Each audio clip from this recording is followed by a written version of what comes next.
بسم اللہ الرحمن الرحیم۔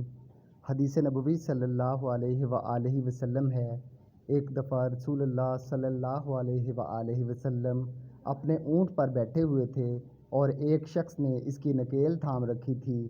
آپ صلی اللہ علیہ وآلہ وسلم نے پوچھا، آج یہ کون سا دن ہے؟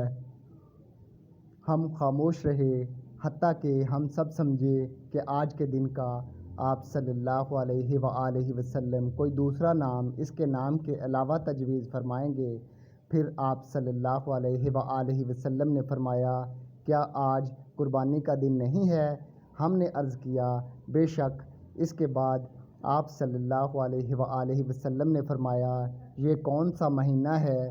ہم اس پر بھی خاموش رہے اور یہی سمجھے کہ اس مہینے کا بھی آپ صلی اللہ علیہ وآلہ وسلم اس کے نام کے علاوہ کوئی دوسرا نام تجویز فرمائیں گے۔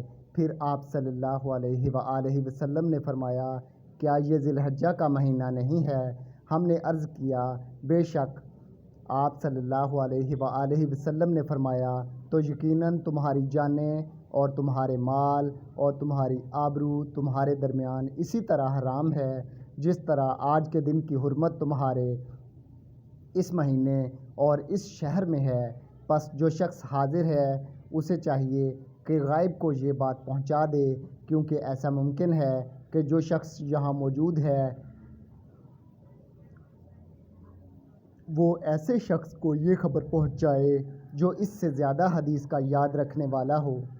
صحیح بخاری حدیث نمبر 67۔ اللہ تعالیٰ سے دعا ہے اللہ تعالیٰ قرآن مجید اور احادیث نبوی صلی اللہ علیہ وآلہ وسلم کو سمجھنے اور ان پر عمل پیرا ہونے کی توفیق عطا فرمائے۔ وآخر دعوانا ان الحمد للہ رب العالمین۔